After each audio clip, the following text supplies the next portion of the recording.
One of the things that I love about being a podcast coach and content strategist and someone that just genuinely gets to nerd out about content all the time is that you will share your wins with me. And I feel so honored. I'll get random Instagram DMs of people celebrating their next milestone. I'll get questions in our free Facebook group. And today I'm actually sharing something super special. And that is a special note from someone in our community that had a huge win. And she shared with me privately. And then I said, oh my gosh, we have to talk about this. Can I share it on the podcast? Can I put it on the YouTube channel? And she said, yes. And I'm so grateful. So let's get right to it.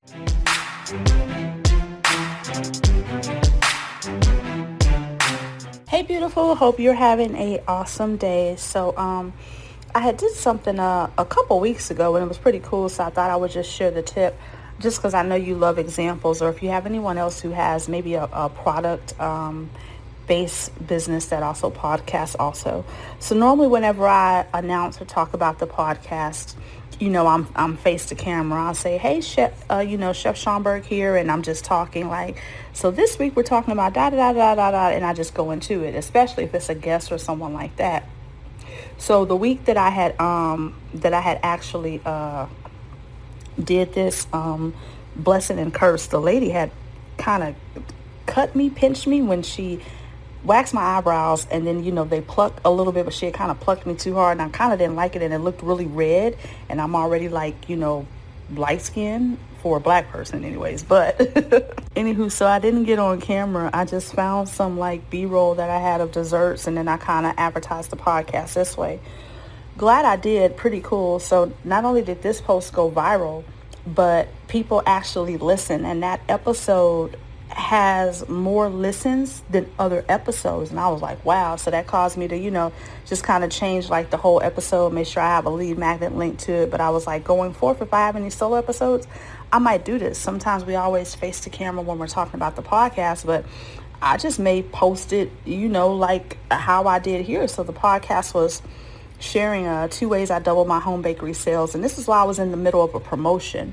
And the 2 ways are Google and then corporate clients, which I shared. But anywho, people read the caption, they saved and they shared the post, and they actually listened to the podcast because the numbers are way awesome. So it's just maybe another way to share. If you recognize that voice, then you know that is Chef Amanda Schomburg. She's actually been on the Proffitt Podcast before, and she shared all about how to share your gifts through your content, and she just keeps on giving, right? Like, this was so helpful to hear her insights into not only what she's doing on her Instagram that's really working for her, but she shared 3 really valuable things that I want us to concentrate on today, because I love it when there's a lessons learned and whenever we can take real life examples and apply them to what other podcasters can do, what other people that are trying to grow social channels or trying to grow a platform. So many of these things kind of interweave together, and I want to highlight them. So number 1, right? I said we're going to cover 3 things today. Number 1, I want you to focus on how you can connect all of your platforms together, or what I call the spider web effect. And what this looks like is, how can you talk about your Instagram on your podcast? Or how can you talk about your podcast on your Instagram? Or how can you connect your YouTube channel to your newsletter or your free Facebook group? Or how can you get people over to your website to look at your blog posts and your show notes, or start following you on Threads? You can kind of see how all of these platforms, while they may serve different purposes in your business and in your content, they're not disconnected. They shouldn't be in a silo of, oh, this is Instagram. I only talk about Instagram stuff, and that is one specific audience, and this is my email newsletter, and they are different. No, they're not. It's likely that someone follows you. So I could give you a personal example for me. I mean, I've talked about Amy Porterfield on here. I follow her on Instagram. I'm subscribed to her podcast. I am in some of her communities and I consume content from her in multiple different ways. Now, am I listening and watching and seeing every single thing that she's posting? Probably not. I don't have that much time, but I do think it's important that I love the approach that they take in putting content out into the world and making it all connect together seamlessly. So that should be the goal for what you are trying to do as well, because that is what I am trying to do. And I actually have a YouTube video that I want you to go watch that is all about how to create a content strategy funnel. So it's really looking at all of your free content, your podcast, your YouTube channel, your blog, all the things that you're putting out where no one is actually paying you for, and how you can really have those connected into your paid products, whether it's a low ticket offer or an ebook, something that's, in the lower price point range. And then it goes into your programs. Like I have a program called Proffitt Podcasting. It's all about teaching podcasters how to start, launch, and market their shows using my Prep 'em method.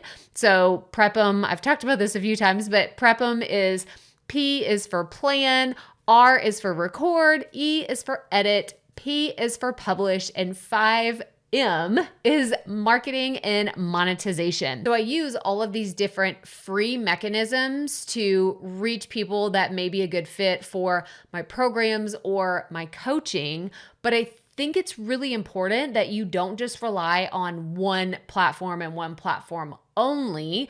Like Amanda said, she used this strategy of, and she actually has a large following on Instagram. So it was very smart of her to utilize that platform. That way she could get people over to her podcast, because with Instagram, the algorithm, and I'm going to link to the reel specifically that she used, because she was like, it kind of went viral, which is super cool. That doesn't really happen on podcasts. Podcasts aren't really known for their virality. Like someone listens to it, it's like, oh my gosh, it goes viral. It doesn't have that setup of an algorithm, which is a good thing and a bad thing, right?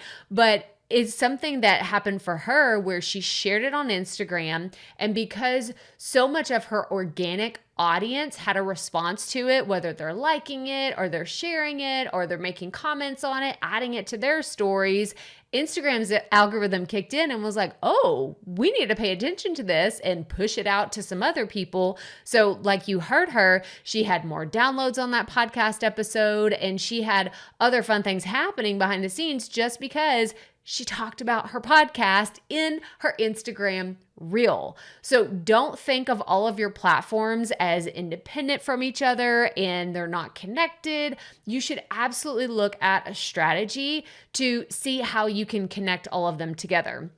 And if you're like, well, Crystal, that sounds overwhelming. I don't even know where to get started. How do you even go about thinking how to connect your platforms together? This is your first step. This is step number 1 to get all of this connected together. Write down all the platforms you have. What are the platforms? Where are you online? And don't put stuff on there just because, like Pinterest, okay? Pinterest is one of those I keep saying, I'm going to get better at. I'm going to start posting and putting stuff out there.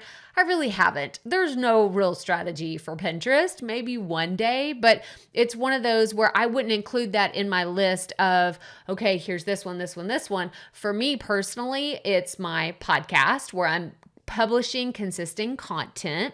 There is my YouTube channel. There's my newsletter. There's Instagram. There's my blog, which is my podcast episode. So these are really the 5 top places where I'm consistently publishing content.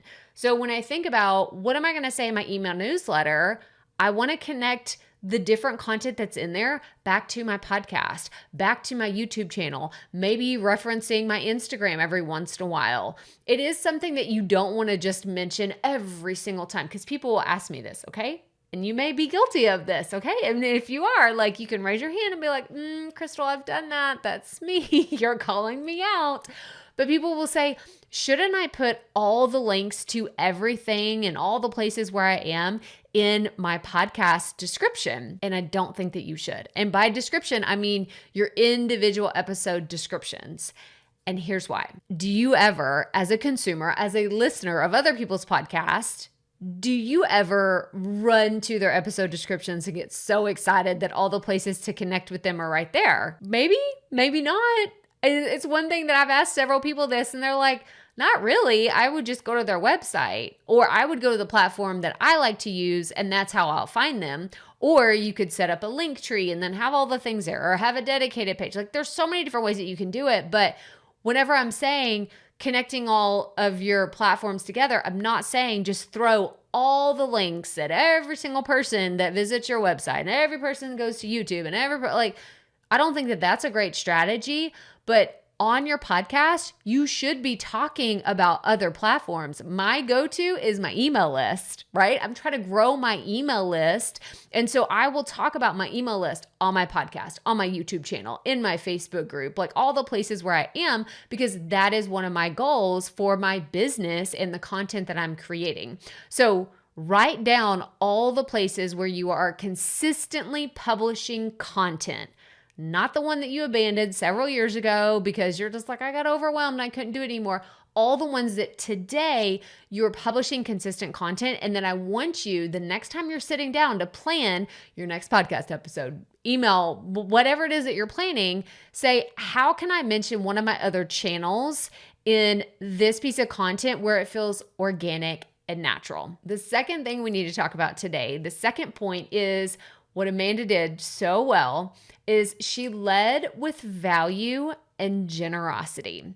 Now, if you go and watch it, I'm actually going to link to it, to the Instagram reel that she shared. It was actually called, let me look up the name of it, 2 Ways I Doubled My Home Bakery Sales. And what I love about this is she didn't give this like get rich quick, like one of these, let's SEO optimize, we're going to throw it out there, we're going to hope a bunch of people do it. No, she told real stories about what she did to get results and success. She was leading with generosity and value. And it's one of those principles. I talk about value all the time. You can't go wrong. You can't go wrong if you are starting with offering value to your audience. And this is regardless of what type of content you're creating.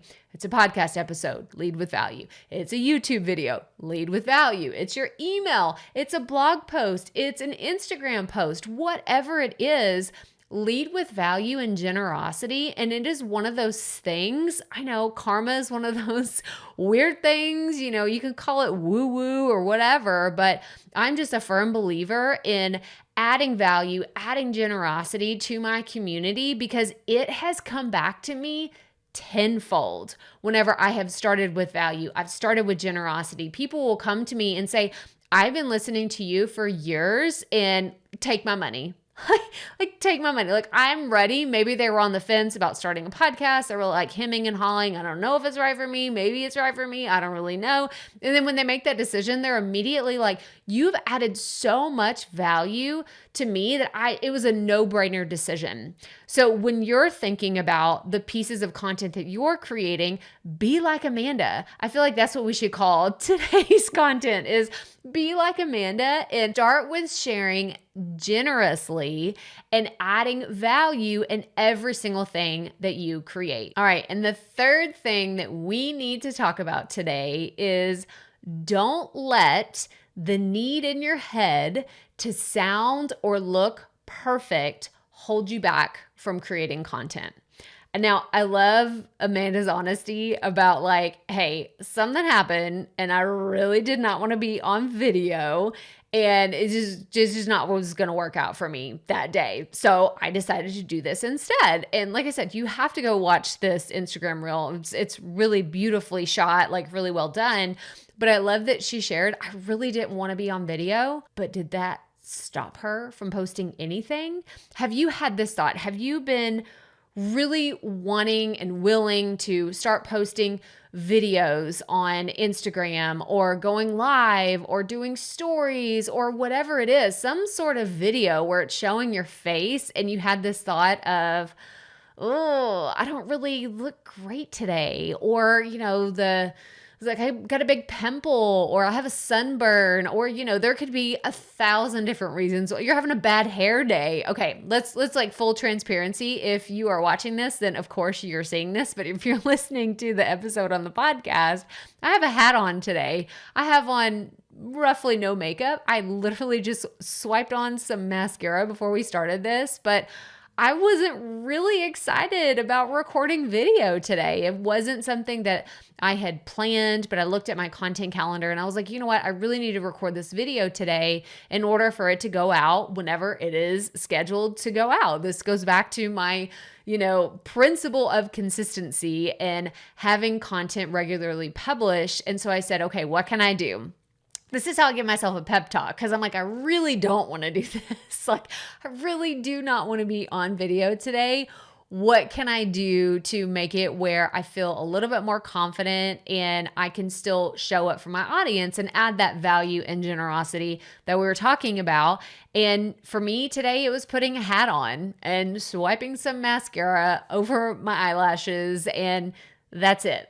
Like, what you see is what you get today.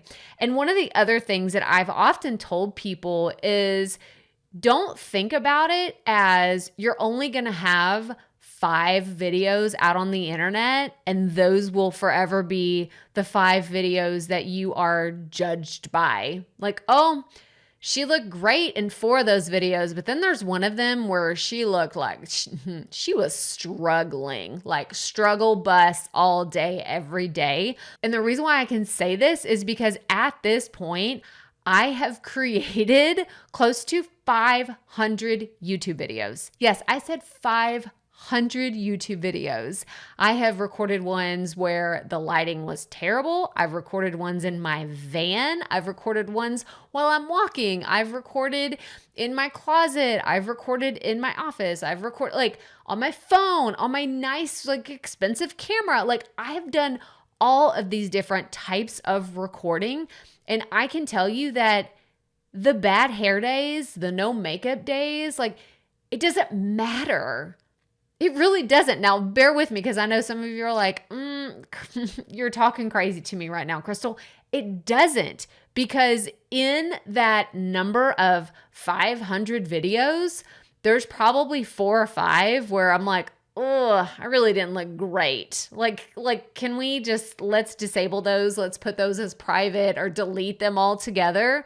But it's all of the other ones that I look at and I say, well, those really don't even matter because, again, I was leading with value and generosity. So Amanda is a absolute great example of she just didn't want to be on video. And that's cool. And that happens. But what did she do? She found a creative way to still show up for her audience. She was able to record some audio and have it go up. She was able to mention her podcast where she knew that she could add some value. And this goes back to the very first 2 points of connecting your platforms together, adding value, and being generous. And you can't do that if you don't show up. We need to have you show up. We need what you are wanting to create. And so the other piece that I wanted to mention, because I hear this all the time, this is specifically for those of you that have not started a podcast, you haven't started a YouTube channel, you haven't shown your face on social, you haven't done anything because you think that you have to have this big grand budget. Yes, I'm calling you out. The people that are saying like, I just have a pretty restricted budget. I can't do anything. Like, I really wish I have my eye on this fancy camera, this really special microphone. It's been sitting in my Amazon cart for the day whenever I can finally afford it. I would love for you, and I hate saying this because it always makes me nervous that you're actually going to do it because I want you to do it, but I really don't want you to do it. Go back and watch some of my very first YouTube videos that I shot on my phone. I shot probably a good, like a solid 100 videos on my phone. And that is not an exaggeration because I did not have the fancy camera that I have today. I didn't let this mentality of, I have to have this thing that's 4K, I have to have this microphone that sounds perfect. I didn't let those things hold me back because I knew that the message inside of me that I needed to share was way more important than the mechanism that allowed me to do that. So if you have been telling yourself, I'll do this when, or I can't do this until, then I am here to challenge you to say, what do I have today? What tools, what resources? Kind of the same as me showing up here. It's like, I really didn't want to do this. I didn't want to come on video today, but I asked myself, what can I do? What can I do to still show up, to still add value, to really bring something to this platform that is going to help one person today? I'm not saying you have to help 1 million people with what you're creating. What can you do today to help one person? Because it's when you focus on that you are able to reach people. You are able to have an impact because you are committed to showing up. You are committed to showing up no matter what it takes, no matter what you look like, no matter what you sound like. You could go back and listen to episodes of my podcast where it was edited poorly because I didn't have my fancy microphone. I had to record on my AirPods, or I recorded with my webcam mic, my laptop mic. I recorded in my minivan when I was waiting for my son for the orthodontist appointment he was in. Like, I am in it for the long game, and these little things that I think in the beginning, which is why I'm talking to you that are just getting started. In the beginning, it bears all this weight of someone's going to see me and I'm not going to have makeup on. Someone's going to see me and realize I had a bad hair day. Someone's going to see me and realize I have this huge pimple that I'm trying to hide, and I'm putting all the makeup on it, and it's actually looking worse because it looks like there's a growth on my face because how many layers I put on it. Like, I see you. I have been there. You can go back. There are videos of me. I got pimples on my face. There's videos of me with crazy hair. There is audio of me where I am sick. I'm under the weather a little bit. And there are ones where I'm hoarse. There's ones with roosters in the background. If you listen to the Potty Report, this is my daily show. You know, you're very familiar with, y'all love it whenever I record at my parents' farm and the roosters are in the background. But what I'm really trying to get at today is I want you to show up in a way that helps you feel confident. I want you to be like Amanda, where you are the next person sending me a DM saying, Crystal, I did this thing. I tried this thing and it worked.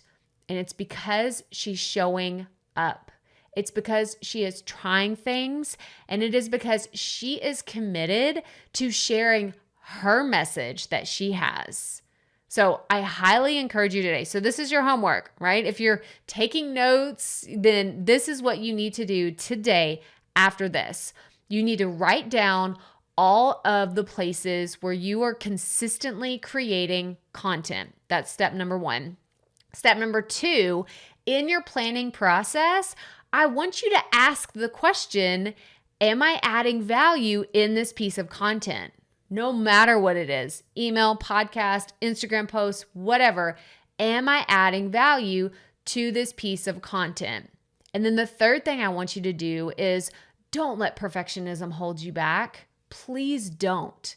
You are someone that has a really special message to share, and there are people out in the world right now that need to hear you. They need to see you. They need the message that you have to share, and you are the only one that can give that to them. So I know I got a little like cheerleadery, like preachy at the end, but it was something that was just on my heart to share with you today. And I hope that it really resonated with you. And I would love to know what you thought about today's episode. So if you are watching on the YouTube channel, please comment below. Let me know what you thought about today or what questions you have about showing up with more confidence, because maybe you could be the inspiration for our next piece of content. But that's all I have for you today. So make sure you are subscribed wherever you're watching or listening to this today, and check out all the other content that we have on our YouTube channel if you haven't headed over there yet, and subscribe whenever you visit. But that's all I have for you today. So as always, remember, keep it up. We all have to start somewhere.